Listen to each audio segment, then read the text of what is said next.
Hi, ನಾನು ಪವಿತ್ರ ಮಲ್ಲಿಕಾರ್ಜುನ್. ಕಳೆದ ತರಗತಿಯಲ್ಲಿ ಅಲಂಕಾರಗಳು ಅನ್ನುವಂತ ವಿಷಯದ ಬಗ್ಗೆ ಮಾತಾಡ್ತಾ ಇದ್ದೆ.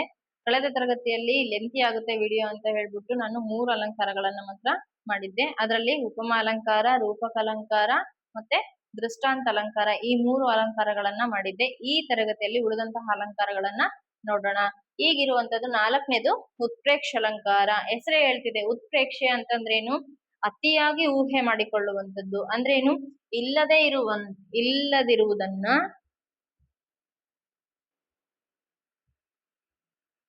ಕಲ್ಪಿಸಿಕೊಂಡು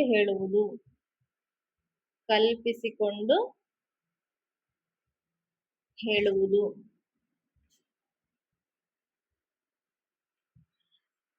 ಇರೋದೇ ಇಲ್ಲ ಆ ವಿಚಾರ ಇದೆ ಅಂತ ಹೇಳಿ ಕಡ್ಡಿನ ತಗೊಂಡೋಗಿ ಗುಡ್ಡ ಮಾಡಿದ್ರು ಅಂತ ಹೇಳ್ತಿರ್ತೀವಿ ನೋಡು, ಅದೇ ರೀತಿಯಲ್ಲಿ ಇಲ್ಲದಿರುವುದನ್ನ ಇದೆ ಅಂತ ಹೇಳಿ ಕಲ್ಪಿಸಿಕೊಂಡು ಹೇಳಿದ್ರೆ ಅದು ಉತ್ಪ್ರೇಕ್ಷ ಅಲಂಕಾರ. ಅತಿಯಾಗಿ ಊಹೆ ಮಾಡ್ಕೊಳ್ಳೋದು ಅಂತ ಹೇಳಿ ಅರ್ಥ. ಉತ್ಪ್ರೇಕ್ಷೆ ಅಂತ ಅಂದ್ರೆ ಕಲ್ಪನೆ ಅಥವಾ ಊಹೆ ಅನ್ನುವಂತಹ ಅರ್ಥ ಬರುತ್ತೆ. ನೀವು ಈ ರೀತಿಯಾಗಿ ಶಾರ್ಟ್ ಕಟ್ ಆಗಿ ನೆನ್ಪಿಟ್ಕೊಂಡ್ರೆ ಉತ್ತಮ. ಎಕ್ಸಾಂಪಲ್ ತಗೊಂಡಿದ್ದೀನಿ ನೋಡ್ರಿ. ಅಚ್ಚೋದ ಸರೋವರವು ತ್ರೈಲೋಕ್ಯ ಲಕ್ಷ್ಮಿಯು ತನ್ನ ಸೌಂದರ್ಯವನ್ನ ನೋಡಲು ಮಾಡಿಟ್ಟ ರತ್ನಗನ್ನಡಿಯೋ ಎಂಬಂತೆ ಶೋಭಿಸಿತು. ಇದ್ ನೋಡ್ರಿ ಎಷ್ಟು ಲೆಂತ್ ಇದೆ, ಆದ್ರೆ ಇದರ ಅರ್ಥ ಏನು? ಅಚ್ಚೋದ ಸರೋವರವನ್ನ ತ್ರೈಲೋಕ್ಯ ಲಕ್ಷ್ಮಿ ತನ್ನ ಸೌಂದರ್ಯವನ್ನ ನೋಡ್ಕೊಳ್ಳೋದಕ್ಕೋಸ್ಕರ ಮಾಡ್ಕೊಂಡಿರುವಂತಹ ಒಂದು ಕನ್ನಡಿ ಏನೋ ಅನ್ನೋ ರೀತಿ ಕಾಣಿಸ್ತಾ ಇತ್ತು. ಈಗ ನೋಡ್ರಿ, ಎಂಬಂತೆ ಅಂದ ತಕ್ಷಣ ನೀವು ಉಪಮಾಲಂಕಾರ ಅನ್ಕೋಬಾರ್ದು. ಅರ್ಥ ಮಾಡ್ಕೊಳ್ರಿ.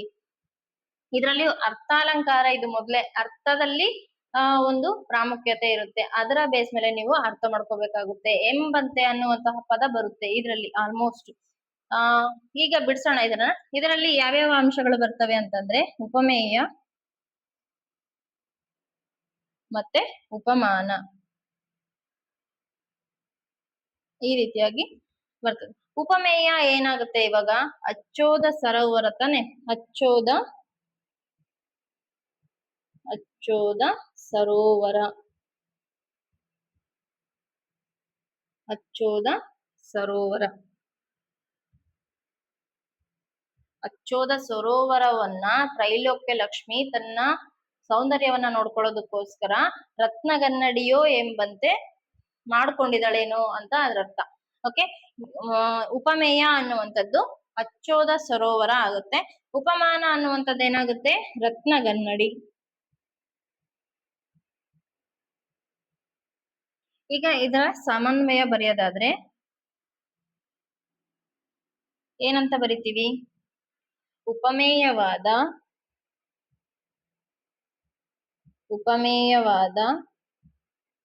ಅಚ್ಚೋದ ಸರೋವರವನ್ನ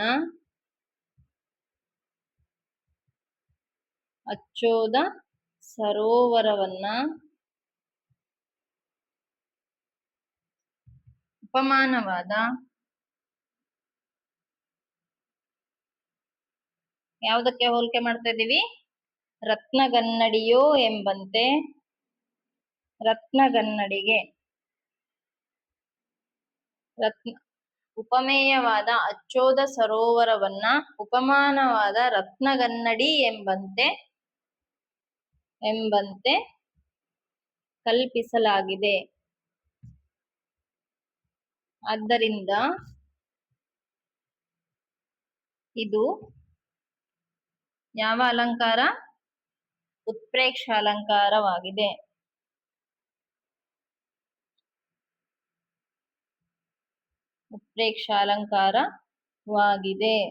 ಈ ರೀತಿಯಾಗಿ ನೀವು ಬಿಡಿಸ್ಬೇಕು. ಅಚ್ಚೋದ ಸರೋವರ ಉಪಮೇಯವಾದ ಅಚ್ಚೋದ ಸರೋವರವನ್ನ ಉಪಮಾನವಾದ ರತ್ನಗನ್ನಡಿ ಎಂಬಂತೆ ಕಲ್ಪಿಸಲಾಗಿದೆ. ಆದ್ದರಿಂದ ಇದು ಉತ್ಪ್ರೇಕ್ಷ ಅಲಂಕಾರವಾಗಿದೆ. ಅದು ಕನ್ನಡಿನೂ ಅಲ್ಲ, ಅಚ್ಚೋದ ಸರೋವರ ಅಷ್ಟೇ. ಆದ್ರೆ ಅದರ ನೀರಿನಲ್ಲಿ ನೋಡಿದಾಗ ನಮ್ಮ ಮುಖ ನಮಗೆ ಕಾಣಿಸುತ್ತಲ್ಲ, ಅದಕ್ಕೆ ಅದನ್ನ ರತ್ನಗನ್ನಡಿಗೆ ಹೋಲಿಕೆ ಮಾಡಿದ್ದಾರೆ. ಇದಕ್ಕೆ ನಾನು ಇನ್ನೊಂದು ಎಕ್ಸಾಂಪಲ್ ಅನ್ನ ಕೊಡ್ತೀನಿ, ನೀವು ಅದನ್ನ ಬಿಡಿಸೋದಕ್ಕೆ ಟ್ರೈ ಮಾಡ್ರಿ. ಗಾಂಧೀಜಿಯವರು ಸತ್ತಾಗ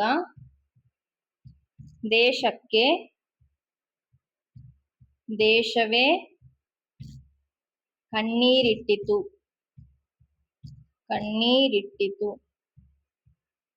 ಇದನ್ನ ನೀವು ಇದೇ ರೀತಿಯಾಗಿ ಬಿಡಿಸ್ರಿ. ಉಪಮೇಯ ಏನಾಗ್ತೀರಾ? ಗಾಂಧೀಜಿಯವರು ಸತ್ತಾಗ ಅನ್ನುವಂಥದ್ದನ್ನ ಹಾಕ್ಬೇಕು. ಉಪಮಾನ ದೇಶಕ್ಕೆ ದೇಶವೇ ಕಣ್ಣೀರಿಟ್ಟಿತು ಎಂಬಂತೆ ಕಲ್ಪಿಸಲಾಗಿದೆ, ಆದ್ದರಿಂದ ಇದು ಉತ್ಪ್ರೇಕ್ಷ ಅಲಂಕಾರವಾಗಿದೆ ಅಂತ ಹೇಳಿ ಬಿಡಿಸ್ರಿ. ಇದನ್ನ ನೀವು ಬಿಡಿಸಿದ್ರೆ, ಪ್ರಾಕ್ಟೀಸ್ ಮಾಡಿದ್ರೆ ಚೆನ್ನಾಗಿ ಅರ್ಥ ಆಗುತ್ತೆ. ಇಷ್ಟು ಉತ್ಪ್ರೇಕ್ಷ ಅಲಂಕಾರ. 5ನೇ ಅಲಂಕಾರ ಯಾವುದು? ಅರ್ಥಾಂತರ ಅನ್ಯಾಸ ಅಲಂಕಾರ.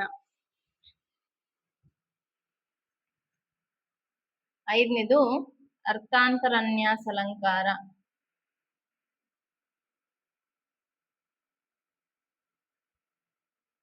ನೋಡ್ರಿ, ಅರ್ಥದಲ್ಲಿ ವ್ಯತ್ಯಾಸ ಇರ್ಬೇಕು ಸ್ವಲ್ಪ.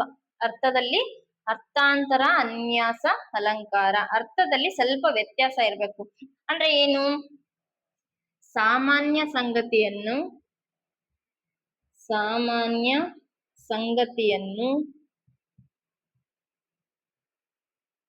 ವಿಶೇಷ ಸಂಗತಿಯೊಂದಿಗೆ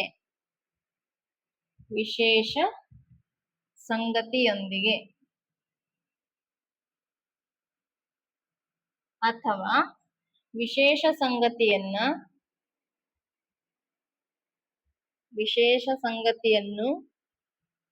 ಸಾಮಾನ್ಯ ಸಂಗತಿಯೊಂದಿಗೆ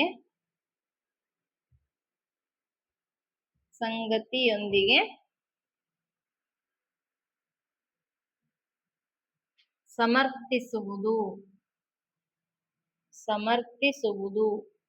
ಈ ಲಾಸ್ಟ್ ಬರುವಂತಹ ಪದಗಳು ತುಂಬಾ ಮುಖ್ಯ ಆಗ್ತವೆ. ನೋಡ್ರಿ, ನಾನು ದೃಷ್ಟಾಂತ ಅಲಂಕಾರ ಅಂತ ಹೇಳ್ಬೇಕಾದ್ರೆ ಬಿಂಬ ಮತ್ತೆ ಪ್ರತಿಬಿಂಬ ಅಂತ ಹೇಳಿದೆ. ಆಮೇಲೆ ಉತ್ಪ್ರೇಕ್ಷೆ ಅಂತ ಹೇಳಿದಾಗ ಕಲ್ಪಿಸುವುದು ಅಂತ ಹೇಳಿದೆ, ಕಲ್ಪಿಸಲಾಗಿದೆ ಅಂತ ಹೇಳಿದೆ. ಈಗ ಅರ್ಥಾಂತರನ್ಯಾಸದಲ್ಲಿ ಸಮರ್ಥಿಸುವುದು ಅಂತ ಹೇಳ್ತಾ ಇದ್ದೀನಿ. ಈ ಪದಗಳ ಮೇಲೆನೆ ನಿಮಗೆ ಮಾರ್ಕ್ಸ್ ಬರ್ತವೆ. ಅರ್ಥ ಆಯ್ತಾ? ಉಪಮಾಲಂಕಾರದಲ್ಲಿ ಹೋಲಿಸಲಾಗಿದೆ ಅಂತ ಬರಿಬೇಕು, ರೂಪಕ ಅಲಂಕಾರದಲ್ಲಿ ಭೇದವಿಲ್ಲ ಅಂತ ಬರಿಬೇಕು. ಈ ರೀತಿಯಾಗಿ ಒಂದೊಂದು ಪದದಿಂದ ಆ ಅಲಂಕಾರ ಒಂದು ಸ್ಟ್ಯಾಂಡ್ ಆಗಿರುತ್ತೆ. ಅರ್ಥ ಆಯ್ತಲ್ಲ? ಇದರಲ್ಲಿ ಕೂಡ ಉಪಮೇಯ ಉಪಮಾನಗಳಿರ್ತವೆ. ಈಗ ಸಾಮಾನ್ಯ ಸಂಗತಿ ಅಂದ್ರೇನು, ವಿಶೇಷ ಸಂಗತಿ ಅಂದ್ರೇನು ಅಂತ ಅರ್ಥ ಮಾಡ್ಕೊಳ್ರಿ.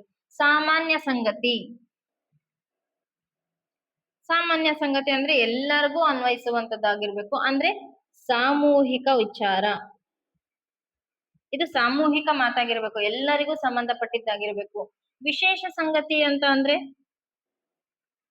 ಕೇವಲ ಒಬ್ಬ ವ್ಯಕ್ತಿಗೆ ಮಾತ್ರ ಸಂಬಂಧಪಟ್ಟಿದ್ದಾಗಿರ್ಬೇಕು. ಅದನ್ನ ನಾವು ವಿಶೇಷ ಸಂಗತಿ ಅಂತ ಹೇಳಿ ಕರಿತೀವಿ. ಈಗ ಇದರಲ್ಲಿ ಕೂಡ ನಮಗೆ ಉಪಮೇಯ ಇರ್ತದ, ಉಪಮಾನ ಇರ್ತದೆ. ಸಾಧಾರಣ ಸಮನ್ವಯ ಬರೆಯೋದು ಹೆಂಗೆ? ಉಪಮೇಯವಾದ ಈ ಸಾಮೂಹಿಕ ಒಂದು ವಿಷಯ ಏನ್ ಕೊಟ್ಟಿರ್ತಾರಲ್ಲ ಅದನ್ನ ಬರೆದು ಉಪಮಾನವಾದಂತಹ ಈ ವಿಶೇಷ ವಾಕ್ಯಕ್ಕೆ ಸಮರ್ಥಿಸಲಾಗಿದೆ ಅಂತ ಹೇಳಿ ನಾವು ಬರಿಬೇಕಾಗುತ್ತೆ. ಈಗ ಒಂದು ಉದಾಹರಣೆಯ ಮುಖಾಂತರ ನೋಡೋಣ. ಉದಾಹರಣೆ ಏನ್ ತಗೊಳ್ಳೋದು ನೋಡ್ರಿ. ಆತನು ಉಂಡ ಮನೆಗೆ ಕೇಡನ್ನ ಬಗೆದ.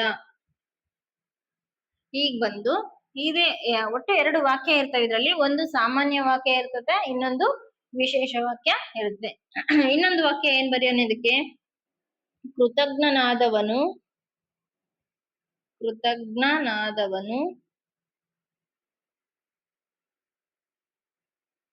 ಏನನ್ನು ತಾನೇ ಮಾಡುವುದಿಲ್ಲ.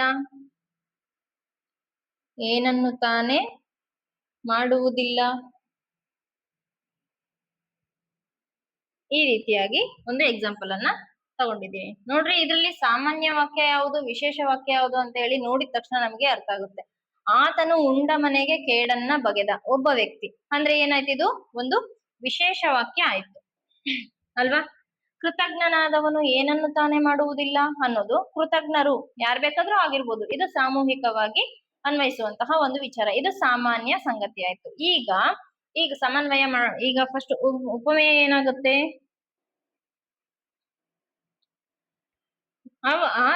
ಆತನು ಉಂಡ ಮನೆಗೆ ಕೇಡನ್ನು ಬಗೆದ. ಆತನು ಉಂಡ ಮನೆಗೆ ಕೇಡನ್ನ ಬಗೆದ. ಉಪಮಾನ ಏನ್ ಬರೆಯೋದು? ಉಪಮಾನ ಏನ್ ಬರಿತೀವಿ? ಕೃತಜ್ಞನಾದವನು ಏನನ್ನು ತಾನೇ ಮಾಡುವುದಿಲ್ಲ. ಕೃತಜ್ಞನಾದವನು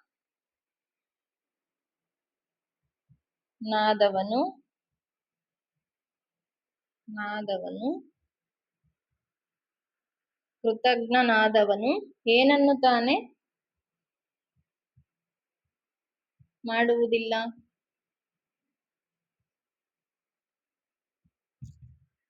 ಈಗ ಸಮನ್ವಯ.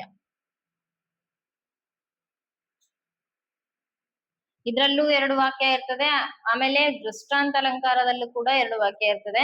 ಆದ್ರೆ ಒಂದು ವ್ಯತ್ಯಾಸ ಏನಂದ್ರೆ, ದೃಷ್ಟಾಂತ ಅಲಂಕಾರದಲ್ಲಿ 2 ಬಿಂಬ ಪ್ರತಿಬಿಂಬದಂತೆ ವರ್ತಿಸ್ತಿದ್ದು 2 ಪ್ರಾಮುಖ್ಯತೆ ಉಳ್ಳಂತಹ ವಾಕ್ಯಗಳೇ ಆಗಿರ್ತವೆ. ಆದ್ರೆ ಇಲ್ಲಿ ಒಂದು ಒಬ್ಬ ವ್ಯಕ್ತಿಗೆ ಮಾತ್ರ ಸಂಬಂಧಪಟ್ಟಿದ್ದಾಗಿರ್ತದೆ, ಇನ್ನು ಒಂದು ಸಾಮೂಹಿಕವಾಗಿ ಎಲ್ಲರಿಗೂ ಅನ್ವಯಿಸುವಂತಹ ಒಂದು ಹೇಳಿಕೆ ಆಗಿರುತ್ತೆ. ಅದನ್ನ ನೀವು ನೆನ್ಪಿಟ್ಕೊಳ್ಬೇಕಾಗುತ್ತೆ.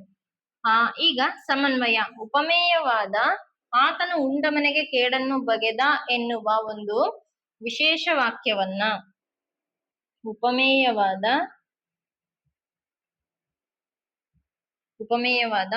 ಆತನು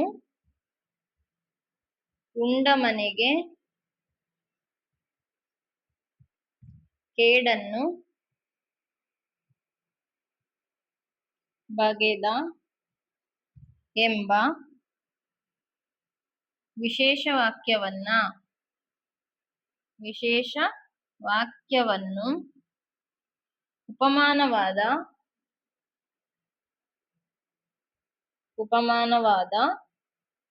ಕೃತಜ್ಞನಾದವನು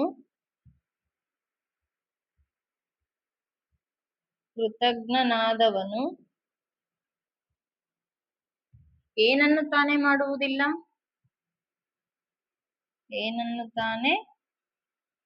ಮಾಡುವುದಿಲ್ಲ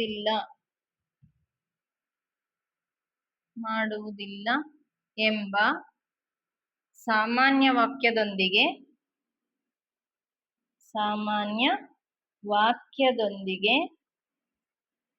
ಏನ್ ಮಾಡಲಾಗಿದೆ? ಹೈಂಟ್ ವರ್ಡ್, ಸಮರ್ಥಿಸಲಾಗಿದೆ.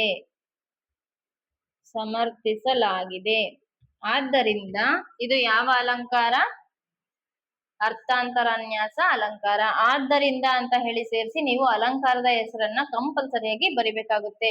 ಈ ರೀತಿಯಾದಂತಹ ಅಲಂಕಾರವನ್ನ ನಾವು ಅರ್ಥಾಂತರನ್ಯಾಸ ಅಲಂಕಾರ ಅಂತ ಹೇಳಿ ಕರಿತೀವಿ. ಈಸಿಯಾಗಿ ನೆನ್ಪಿಟ್ಕೋಬೇಕಂದ್ರೆ ಅರ್ಥದಲ್ಲಿ ಅಂತರ ಇರ್ಬೇಕು, ಅರ್ಥದಲ್ಲಿ ವ್ಯತ್ಯಾಸ ಇರ್ಬೇಕು. ಒಂದು ಸಾಮಾನ್ಯ ವಾಕ್ಯ ಆಗಿರ್ಬೇಕು, ಇನ್ನೊಂದು ವಿಶೇಷ ವಾಕ್ಯ ಆಗಿರ್ಬೇಕು. ಸಾಮಾನ್ಯ ವಾಕ್ಯ ಅಂತ ಹೇಳಿದ್ರೆ ಏನು?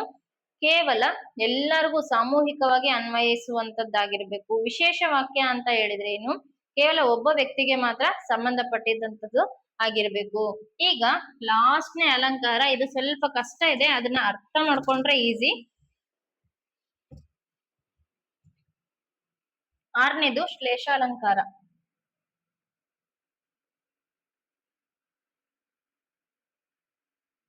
ಕನ್ನಡದಲ್ಲಿ ನಾವು ನಾನಾರ್ಥಕಗಳು ಅಂತ ಹೇಳಿ ಕರಿತೀವಲ್ವಾ?